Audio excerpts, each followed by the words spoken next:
निश्चिंत जीवन से सामर्थ्य आएगा, निर्भयता से सामर्थ्य का सदुपयोग होगा और आत्मीयता से जीवन में नित्य नवीन रस परमात्मा प्रेम छलकता रहेगा।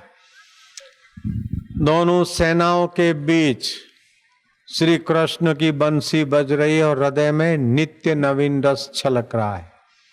अर्जुन कहता है कि मैं भीख मांगकर खाऊंगा, लेकिन इनको मारकर क्या राज्य करूंगा, परहित के भाव में आकर। दुर्योधन कहता है ये सब मेरे लिए मर मिटेंगे और मुझे राज दिलाएंगे। और अरस परस की सेना प्रतिशोध की आग में तप रही है, वहां श्री कृष्ण की बंसी बज रही है और नित्य नवीन रस। कृष्ण सिखाते हैं कि ऐसी विपदाओं में भी नित्य नवीन रस के तुम अधिकारी हो। काहे को अपना जन्म सिद्ध अधिकार भूल रहे हो? क्यों पच मर रहे हो? काहे को परेशान हो रहे हो? गीता का योग बड़ा अद्भुत है। सुखम वा यदि वा दुखम सयोगी परमो मता। सुखद परिस्थितियां आ जाए चाहे दुखद आ जाए, ये तो भागने वाली है, इसके साथ चिपको मत।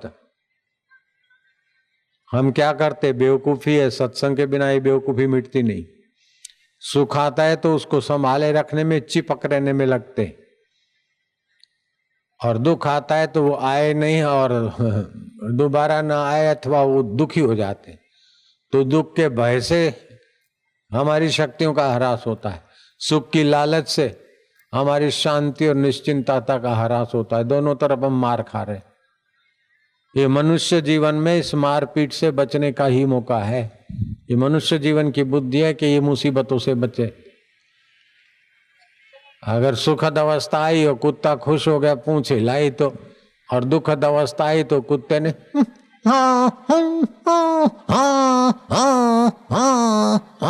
रोने लग गया। सुखद अवस्था आई पूछ हिलाई।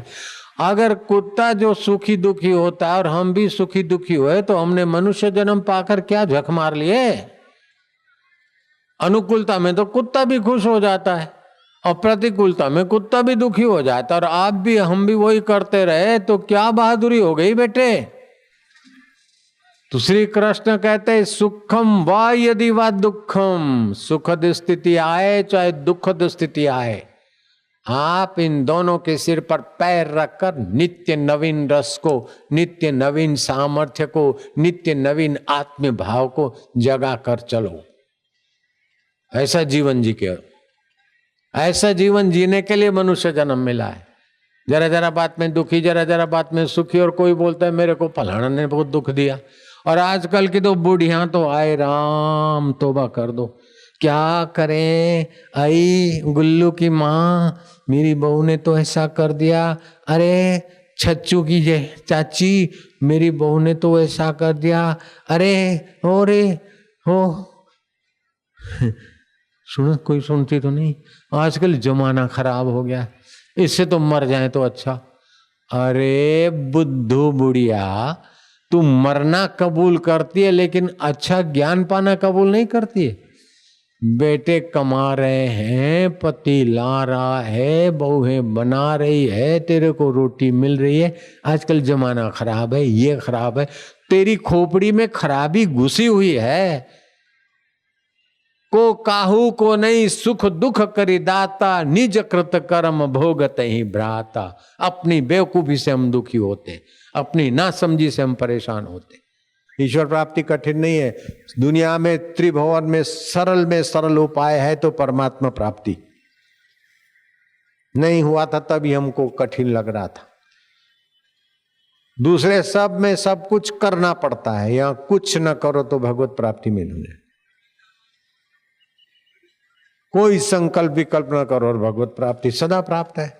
जो सदा हाजिर है उसको पाने में कठिन कठिन कठिन का भूत क्यों घुसेड़ दिया? जो तुमको कभी छोड़ नहीं सकता, जिसको तुम एक सेकंड के लिए छोड़ नहीं सकते, उसी को कठिन कठिन मानकर पराया कर दिया। और जो तुम्हारे साथ रह नहीं सकता और जिसको तुम रख नहीं सकते, उस संसार को तुमने सरल सरल मानकर अपने दिल दिमाग में हावी कर दिया। लेकिन वो संसार रहने वाला नहीं, किसी का भी नहीं रहा। जैसे बचपन और बचपन के खिलौने और बचपन का शरीर नहीं रहा, ऐसे जवानी के दोस्त और जवानी का शरीर भी नहीं रहा, तो बुढ़ापा भी नहीं रहेगा। तो ये सब भागने वाली चीजें हैं। जो भागने वाली चीजें उनको तो अपना मान रहे, और जो कभी साथ नहीं छोड़ता उसको पाना कठिन। कैसी बुद्धि हो गई। बिछड़े हैं जो प्यारे से दर बदर भटकते फिरते हैं, ये कर लूं तो सुखी हो जाऊं, ये कर लूं तो सुखी हो जाऊं, ये पालूं तो सुखी हो जाऊं। जख मार के बुढ़ा पाता है, बोले संसार में सार नहीं यार, मर जाए तो सुखी हो जाए। अरे बेवकूफ सरदार, तू बेवकूफों का सरदार है।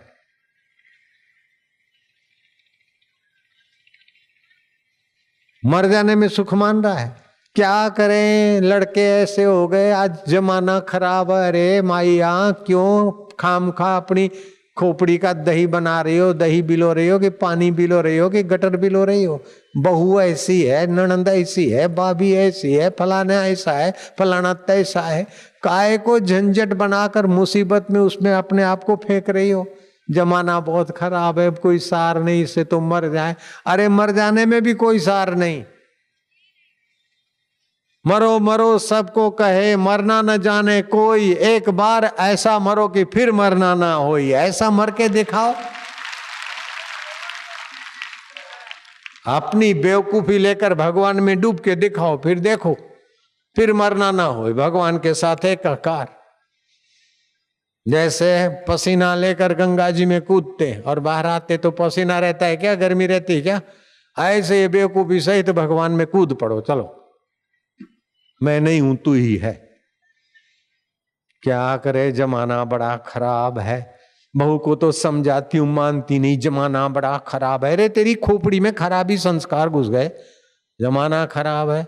जो सतयुग में 12 साल में नहीं हो सकता था, त्रेता और द्वापर में 12 महीने में नहीं हो सकता था, वो एक दिन में होता है। ये कलयुग की मेहरबानी है। जुग बड़ा खराब है। काय का खराब है? हसीबो खेलीबो धरीबो ध्यान, हंसते खेलते ध्यान भजन का फल हो जाता है। क्या खराब है? अभी सुन रहे कितना पुण्य हो रहा है। हजारों हजारों यज्ञ करने से उतना पुण्य नहीं होता है जितना पुण्य सत्संग से होता है। क्या कलयुग खराब है?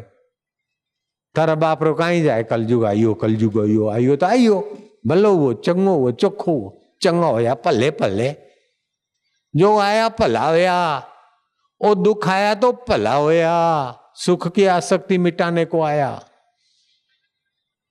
और सुख आया तो भला होया। सेवा करने की एक सेवा करने का मौका दिया। वो सुख आया तो भला होया, दुख आया तो भला होया, मान होया तो भला होया, अपमान होया तो भला होया। ये सब भले के लिए दाता ने दे रखे। और मान होता है तो अहंकार में डूबते हैं, मुसीबत पैदा कर दी। अपमान हुआ तो इसने अपमान किया, इनू चंगा करो, तारी खोपड़ी नू चंगा कर यार। की कर दासी?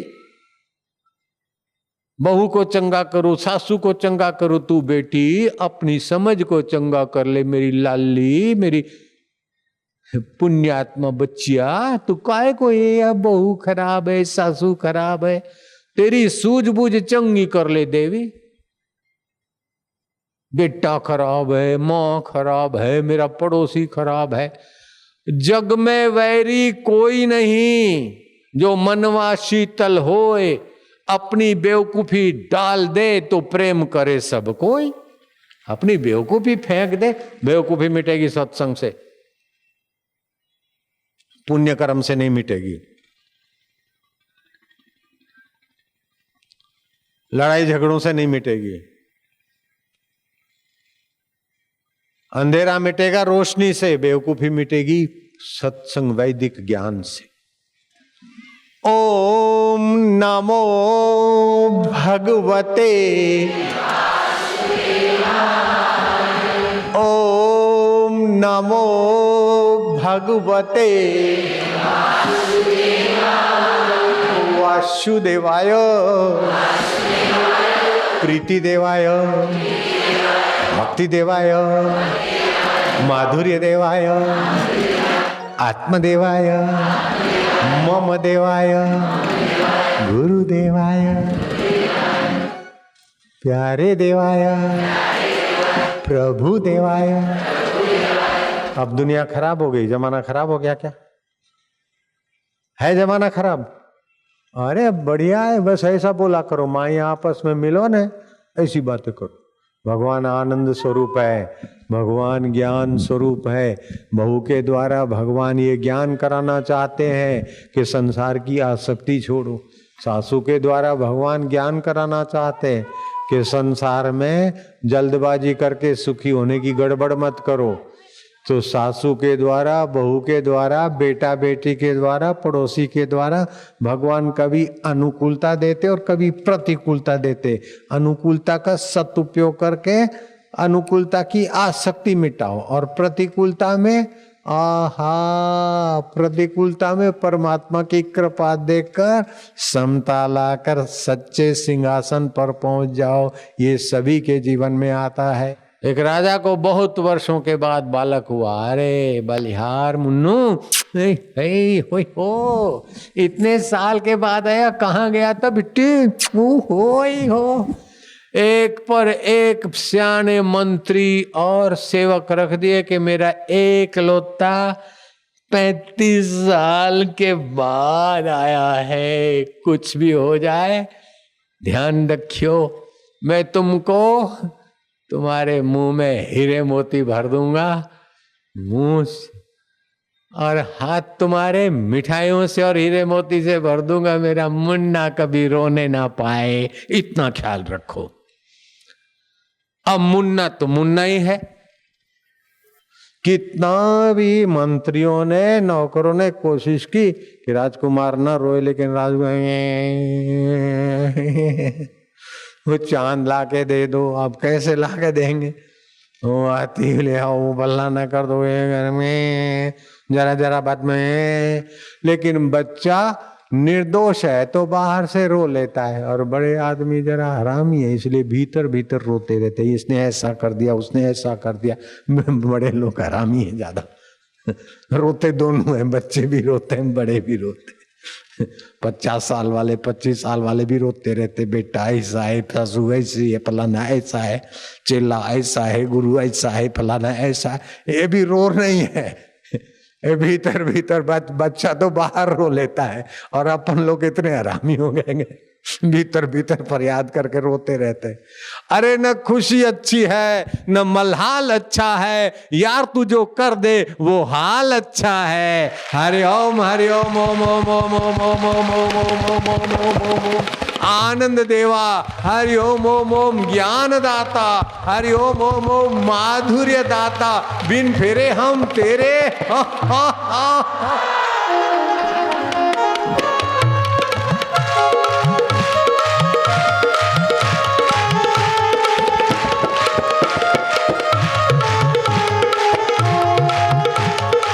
अपनी जगह छोड़ना नहीं, जरा नाच ले। तेरी मर्जी पूर्ण मेरे रब्बा, जो करदा सी चंगा है। जो हुआ भला होया, जो हो रहा है भला है, जो होगा भला होगा। जय हो।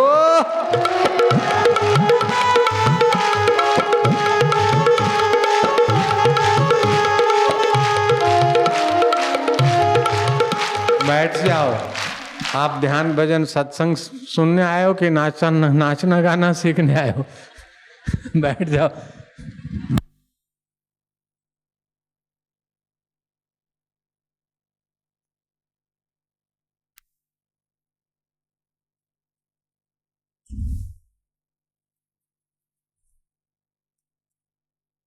जो संसार में सुखी रहना चाहते हैं वे संसार के दुख दरिया में डूबे रहते, गोते खा खा के मर जाते हैं, फिर जन्मते फिर मरते हैं। जो संसार से सुख लेना चाहते वो संसार सागर में दुखों में डूबे रहते, लेकिन जो संसार से सुख नहीं लेना चाहता है, सुख बांट देता है और सुख स्वरूप हरि में आराम पा लेता है, वो संसार से तर जाता है। सतरति लोकांतार्यति, वह तो तर जाता है, औरों को तार लेता है। सतृप्तो भवति, वह तृप्त होता है। स अमृतो भवति, वह आत्मा अमृत में एकाकार हो जाता है। सतरति सतृप्तो भवति स अमृतो भवति सतरति लोकांतार्यति। खुद भी तरे, औरों को भी तारे, खुद भी फरियादात्मक विचार न करे, नकारात्मक न सोचे, कभी भी ये न सोचे कि फलाने आदमी ने मेरे को दुख दिया, फलाने ने ऐसा किया इसलिए मैं दुखी हूँ, बहू ऐसी है इसलिए मैं दुखी हूँ।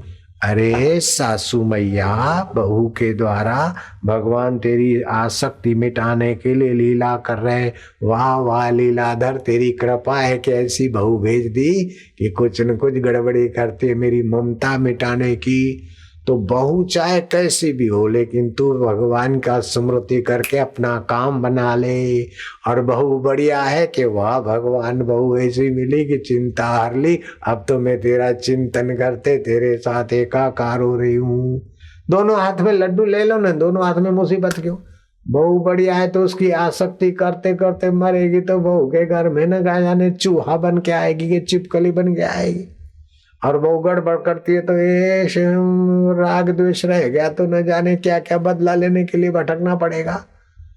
केवल सासुओं का कसूर नहीं होता, केवल बेवकूफ बहुओं का कसूर नहीं होता, कसूर होता है ना समझी का, और ना समझी मिटेगी सत्संग से। फ्रिज लाने से दुख नहीं मिटेगा लाली, हाँ गीजर बसाने से दुख नहीं मिटेगा, बड़ी कोठियां बनाने से दुख नहीं मिटेगा, बड़ी गाड़ियां लाने से दुख नहीं मिटेगा, बड़ी लोभी अपनी बनाने से दुख नहीं मिटेगा, बड़ी कुर्सी पर जा पहुंचने से भी दुख नहीं मिटेगा। बड़े में बड़े आत्मा परमात्मा से प्रीति करो और छोटी छोटी बातों को साधन बना लो तो बड़ी बड़ी यात्रा में सफल हो जाओगे। मनुष्य जरा जरा बात में उखलता क्यों है, जरा जरा बात में दुखी क्यों होता है? कि उसका उद्देश्य बहुत हलकट है, इसीलिए दुखी होता है। जितना उद्देश्य हलकट उतना दुख अधिक। अपनी पत्नी है, इसकी इस लड़की से हो जाए, इस माई से हो जाए, दुखी होगा। ऐसा कोई सुख भोग नहीं जिसके पीछे दुख भय और रोग नहीं। मैं लंकापति रावण, यक्ष गंधर्व किन्नर मुझसे भय मानते हैं। ऐसा हिकड़ी वाला रावण जब सीता का अपहरण करने जाता है तो जरा पत्ता हिलता पेड़ का तो भी डरता है। क्यों? बुराई करने से अंतर आत्मा ने शक्ति हर ली, हृदय में धपकारे आ गए। भले काम तो बहुत लोग करते हैं, लेकिन बुरा न करने वाला व्यक्ति मिलना बड़ा मुश्किल है। भलाई के काम तो बहुत लोग करते, लेकिन किस बुरा काम न करने वाला, बुराई न करने वाला, किसी को बुरा न सोचे, किसी का बुरा न चाहे, किसी का बुरा न करे तो वो हो गया भला। उस व्यक्ति ने बड़ी सेवा कर ली, चाहे रुपया पैसा कौड़ी अकल नहीं है, खाली इतनी बात मान ली तो उसने संसार की बड़ी सेवा कर ली। क्योंकि बुराई नहीं हुई तो भला होएगा। हम लोग क्या करते हैं, मंदिर में मस्जिद में चर्चों में जाते हैं, लेकिन फिर असाधन भी वैसा ही करते रहते। किसी की जेब पर नजर, उसका दुख मिटाने पर नजर नहीं, जेब पर नजर, किसी के शरीर पर नजर, किसी के मित्र पर नजर, किसी के शत्रु पर नजर। लेकिन मित्र और शत्रु की गहराई में जो परमात्मा बैठा है, गॉड या अल्लाह बैठा है, उस पर नजर हो गई तो आप किसी का भी बुरा नहीं चाहेंगे, नहीं करेंगे। असाधन से बच गए तो जरा सा साधन भी महान फल दे देगा।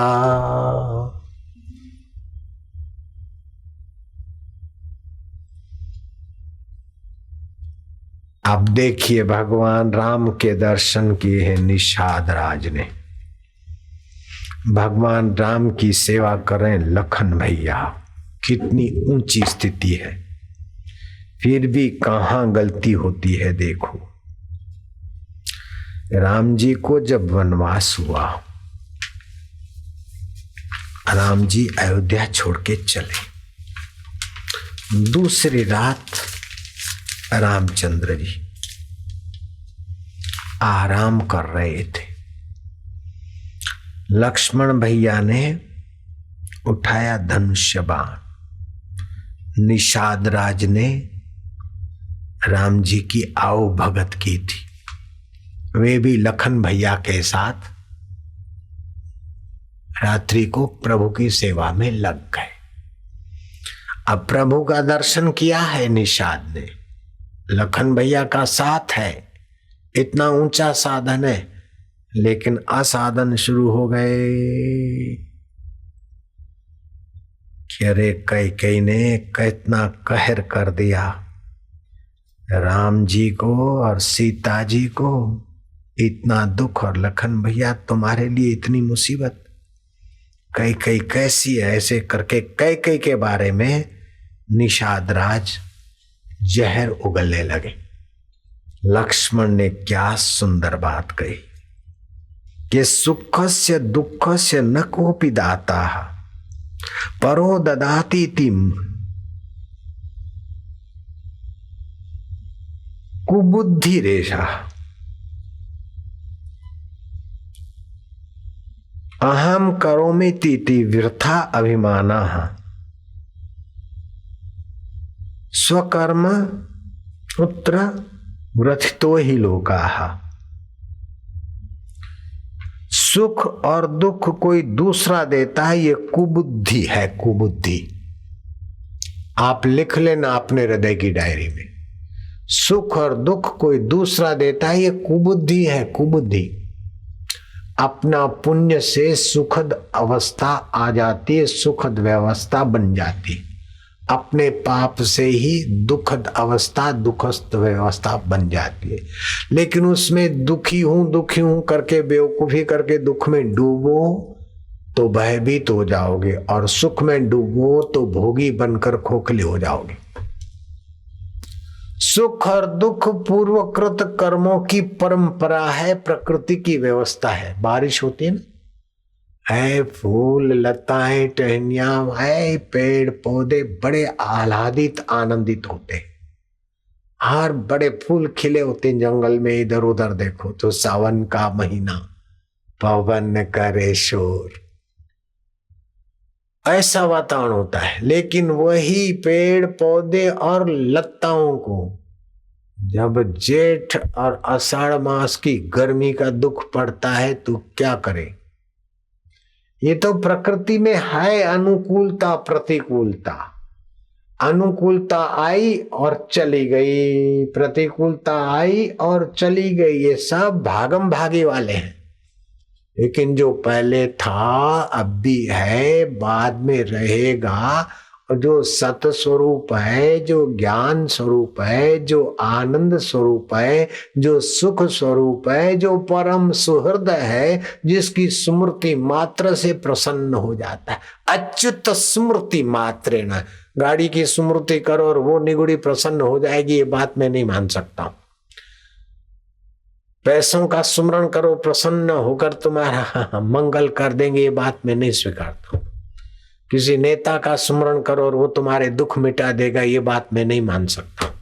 लेकिन अच्युत स्मृति मात्रेण जय जगदीश हरे, भक्त जनों के संकट क्षण में दूर करे, जो ध्यावे फल पावे, दुख बिनसे मन का।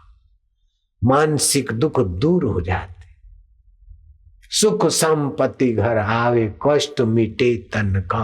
भगवत सुमरण करने से एक ऐसी रासायनिक प्रक्रिया आ जाती है कि रोग प्रतिकारक शक्ति बढ़ने लगती। आदमी औषधियों से इतना चंगा नहीं रह सकता जितना खुशी से रहता है, और आदमी श्रम करके इतना थकता और बीमार नहीं होता जितना दुखाकार भावों से दुखी और बीमार होता है। तो कोई किसी को सुख और दुख देता है, ये कुबुद्धि है। परिस्थिति के अनुसार अनुकूल परिस्थितियां, प्रतिकूल परिस्थितियां आती है, और आप इन दोनों को साधन बनाकर अपना सत्य, अपना चेतन, अपना आनंद स्वभाव, परमेश्वर स्वभाव जागृत करके सदा के लिए मुक्त हो जाओ। भगवान कहते तू हो मेरा तो मैं हो जाऊं तेरा, तू नहीं मेरा तो सिर कूट तेरा। इतना पढ़ा, इतना झूठ बोले, इतना कपट किए, इतना सारा किया, फिर भी दुख नहीं मिटा लो। मिट गया क्या दुख? इतनों की खुशामद की, इतनों की क्या क्या की, इतनों की मेहरबानी ली, लेकिन दुख मिटा नहीं, सुख टिका नहीं। और श्री कृष्ण की बात मान लो तो सुख मिटेगा नहीं, दुख टिकेगा नहीं। युद्ध के मैदान में, प्रतिशोध की आग में जलने वाले माहौल में भी कृष्ण कैसे बंसी बजा रहे हैं और अर्जुन को ज्ञान दे दिया, और अर्जुन का भी सुख मिटा नहीं, दुख टिका नहीं, और घोर कर्म करते समय भी अर्जुन निर्लेप रह गया। ये है गीता की महानता। गीताया श्लोक पाठे न, गीताया श्लोक गोविंद स्मृति कीर्तनात्, साधु दर्शन मात्रेण तीर्थ कोटि फलम लभेत। गीता का एक आध श्लोक का पाठ, भगवान नाम स्मरण और साधु पुरुष का दर्शन करोड़ों तीर्थों का फल देता है। समर्थ रामदास ने दासबोध में भी ये बात कही। शास्त्र में तो है, लेकिन समर्थ रामदास का भी अनुभव है। कोटि गुना तीर्थ फल होते हैं ब्रह्म ज्ञानाच्या सत्संग मध्ये। कबीर जी ने अपनी वाणी में कहा, आप लोग बोलना, तीर्थ नाए एक फल, तीर्थ संत मिले फल चार, सतगुरु मिले अनंत फल, कहत कबीर विचार।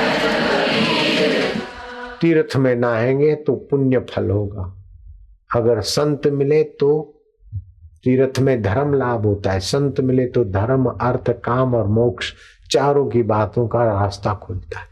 लेकिन वो संत अगर सदगुरु रूप में मिले और हमें दीक्षा शिक्षा दी और हम इसी प्रकार का सूझबूझ बढ़ाते और साधन बढ़ाते, तो अनंत फल, न अंत इति अनंत, जिस फल का अंत न हो वह आत्मा परमात्मा के सुख का अनंत फल तुम पा सकते हो। तुम्हारा जन्म सिद्ध अधिकार है, ऐसी भगवान ने तुमको मति दी है।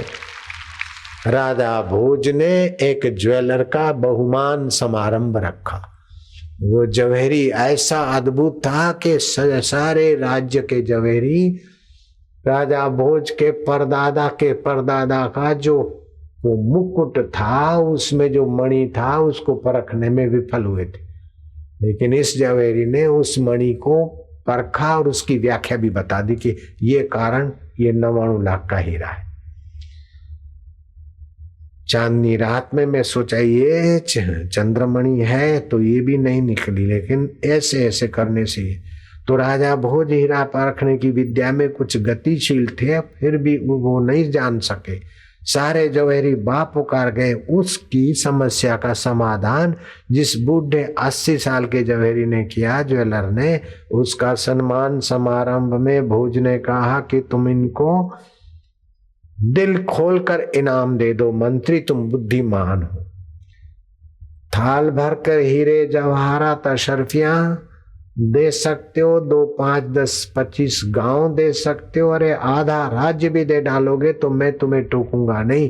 मैं बड़ा खुश हूं इस व्यवहार पर, तुम इनको इनाम से तृप्त करो।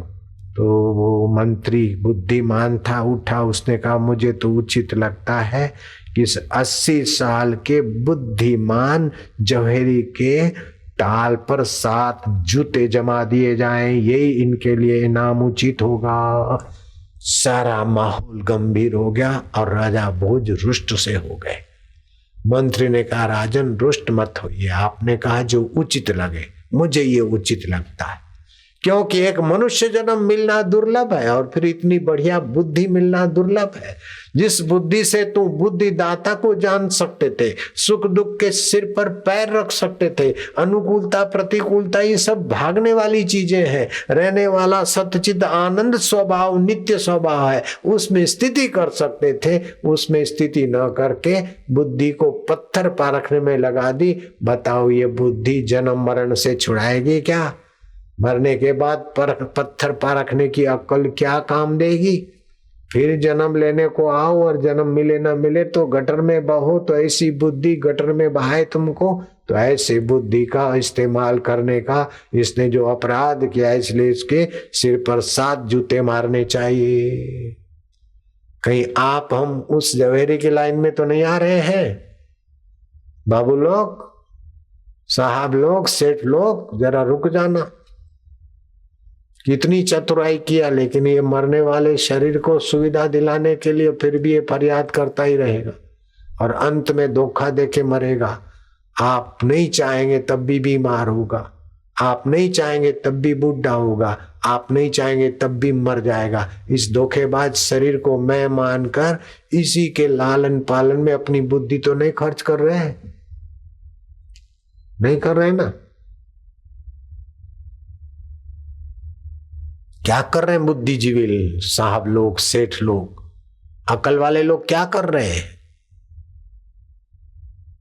जिसको छोड़कर मरना है उसी के सुख सुविधा और उसी की वाहवाही में बुद्धि खर्च किए जा रहे हैं अपन लोग।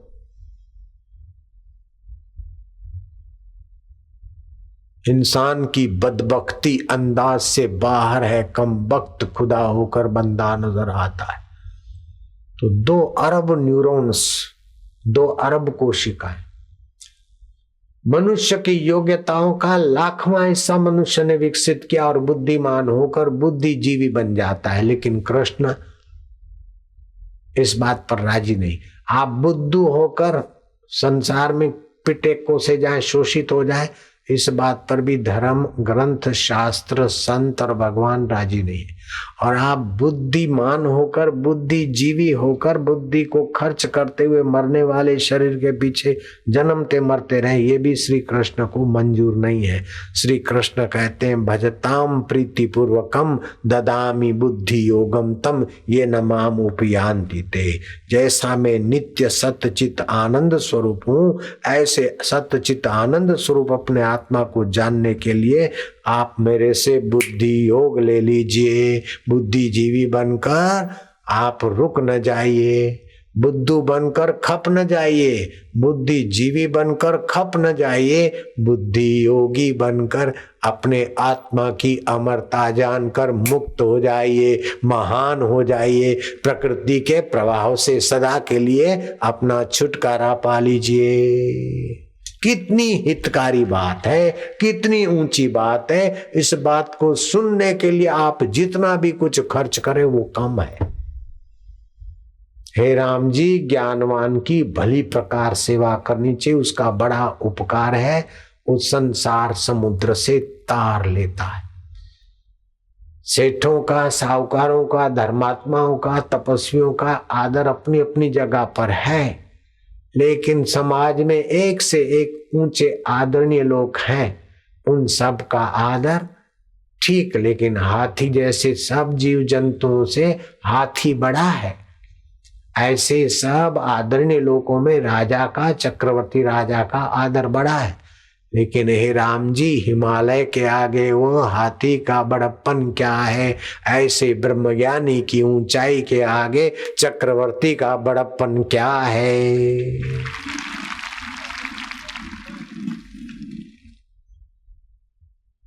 मैं संतन के पीछे जाऊं जहां जहां संत सिधारे, औधव संत मोहे अति प्यारे। मैंने तो लोगों को कर्म बंधन से संसार दिया और सुख दुख दिया, लेकिन संत मेरे उनको ऐसा ज्ञान देते कि सुख को सपना, दुख को सपना और कर्म बंधन को काट कर आत्मा को अपना जानकर मुक्त हो जाते। ये संत मेरे शिरोमणि है। मैं संतन को दास, मैं भक्तन को दास, भक्त मेरे मुकुटमणि। भागवत में संतों की महिमा गाई भगवान ने। अरे केवल महिमा गाई नहीं, व्यवहार करके दिखाया। वसुदेव जी के यज्ञ में श्री कृष्ण ने कार्यभार संभाला, सेवाएं बांटी, प्रभारी बने थे यज्ञ के। आगंतुक संतों के चरण धोने की सेवा श्री कृष्ण ने अपने जिम्मे रखी।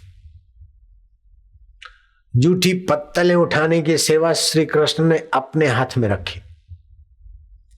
तो संत वेश में तो बहुत लोग आते थे, लेकिन कोई विरले विरले होते हैं संतत्व का पूरा फायदा उठाने वाले। ऐसे ब्रह्मज्ञानी संतों ने कृष्ण को टोक दिया कि कन्हैया ये क्या खेल मचाया है, तुम हमारे पैर धो रहे हो, तुमको क्या चाहिए, तुम्हें क्या चाहिए, बेटा चाहिए, बेटी चाहिए, यश चाहिए, पैसा चाहिए, क्या चाहिए, तुम तो आदि नारायण हो और मानुषी आकृति लेकर लोगों को प्रेम और भक्ति का दान करने वाले हो, फिर हमारे चरण धोने से तुमको क्या मिल जाएगा। ये सब खेल छोड़ो, देख लो भगवान की खिंचाई करने वाले संत श्री कृष्ण की सेवा को देखकर संतों ने कहा इस तुमको करने की क्या जरूरत है। श्रीमद् भागवत के 10वें स्कंद 11वें और 12वें श्लोक के आधार पर मैं तुमको एक कथा बता रहा हूं। तब श्री कृष्ण ने कहा कि जल से भरे हुए जलाशय और तीर्थ तो बहुकाल के बाद व्यक्ति का केवल अंतःकरण शुद्ध करते, लेकिन महापुरुष तो चलते तीर्थ हैं। एक होते स्थावर तीर्थ, दूसरे होते जंगम तीर्थ। आप तो जंगम तीर्थ। आपकी घड़ी भर की सेवा से व्यक्ति के हृदय का अज्ञान मिट जाता है और आत्मज्ञान प्रकाशित होकर जीव सदा के लिए सब तीर्थों के फल के ऊपरी पद पे पहुंचता है। इसलिए मुझे चरण धोने दो। हे मुनीश्वरों, शरीर को मैं मानता है हाड़ मांस के पिंजरे को, शरीर से पैदा होने वाले बच्चे बच्चियों को मेरा मानता है, छोड़ जाने वाले मकान और घरों को मेरा मानता है। और साधुओं में जिसकी सद्बुद्धि पूज्य बुद्धि ने साक्षात गोखर। गोखर माना समझते हो, कुम्हार का हाथी, मिस्टर डोंकी।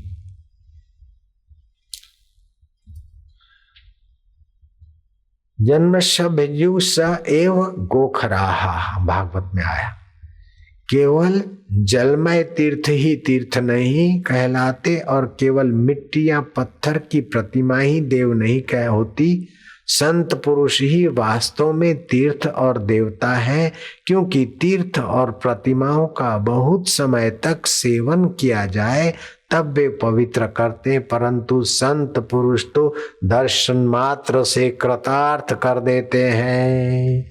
अग्नि, सूर्य, चंद्रमा, तारे, पृथ्वी, जल, आकाश, वायु, वाणी और मन के अधिष्ठाता देवता की उपासना करने पर भी पाप का पूरा पूरा नाश नहीं कर सकते, क्योंकि उनकी उपासना से भेद बुद्धि, वो अलग मैं अलग, वो दूर मैं यहाँ, ये भेद बुद्धि का नाश नहीं होता और वह और बढ़ती है। परंतु यदि एक घड़ी दो घड़ी भी ज्ञानी महापुरुषों की सेवा की जाए तो वासुदेव सर्वमिति, सब महात्मा सुदुर्लभ, सब में वासुदेव का ज्ञान कराने वाले, भेद बुद्धि मिटाने वाले संत पुरुष तो दुर्लभ है। जो मनुष्य वात पित्त और कफ से भरे हुए इन 3 धातुओं से बने हुए शव तुल्य मुर्दा हो जाने वाले शरीर को ही मैं मानता है और अपना मैं तथा स्त्री पुत्र आदि को ही अपना तथा मिट्टी पत्थर आदि लकड़ी और फर्नीचर से बने हुए घर कोई मेरा मानता है, वह तो साक्षात गोखरा। भागवत 10वां स्कंद 84वां अध्याय 12वां और 13वां श्लोक की व्याख्या मैंने आपको पढ़ के सुना ली। मैंने इसमें अपने तरफ से आपको कुछ नहीं कहा है, मैं पढ़ के सुना रहा हूं। श्रीमद् भागवत का 10वां स्कंद 84वां अध्याय।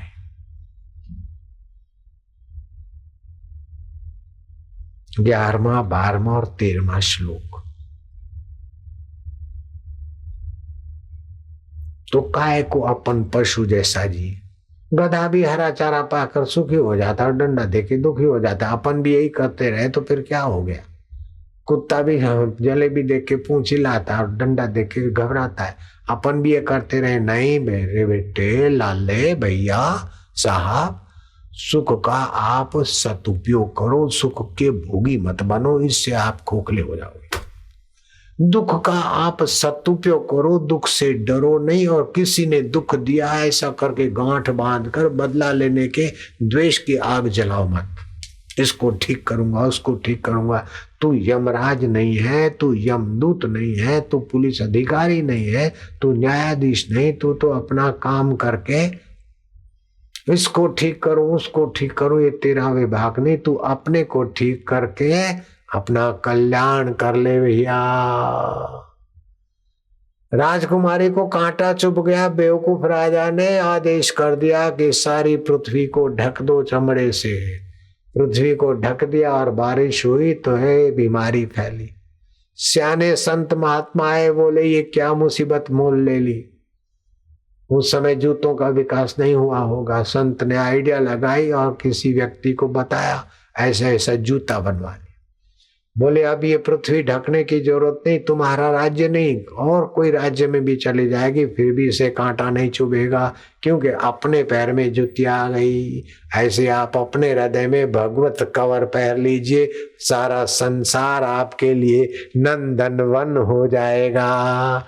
बहू बिगड़ी है, सासू बिगड़ी है, देरानी बिगड़ी है, पड़ोसन बिगड़ी है, नहीं, तेरी खोपड़ी में जो बिगड़ाहट है उस पे भगवत ज्ञान का जरा कवर चढ़ा दे लल्ली, बिटिया, बेटे, भैया, मौज ही मौज हो जाएगी। जंगल में आग लगती है ना तो मूर्ख प्राणी इधर उधर भागते, लेकिन सियाने प्राणी समझते कि जहां पे पानी पीने जाते उस तालाब के तरफ चले जाते। जो आगों की लपटें नजीक आती थी तालाब के पानी में खड़े हो जाते। आग उनका कुछ नहीं बिगाड़ती। ऐसे संसार की अशांति और आग आ जाए तो तुम परमात्मा रूपी रस में आने की कला सीख लो। रुदन को गीत में बदलने की कला सीख लो, हार को जीत में बदलने की कला सीख लो, वैर को प्रीत में बदलने की कला सीख लो, कांटों को फूलों में बदलने की कला सीख लो, मौत को मुक्ति में बदलने की कला सीख लो, हार को जीत में बदलने की कला सीख लो। ये कला सत्संग से मिलती है। इसलिए कहते हैं एक घड़ी आधी घड़ी, आधी में पुनि आध, तुलसी संगत साधकी हरे कोटि अपराध। करोड़ों पाप मिट जाते सत्संग सुनने से।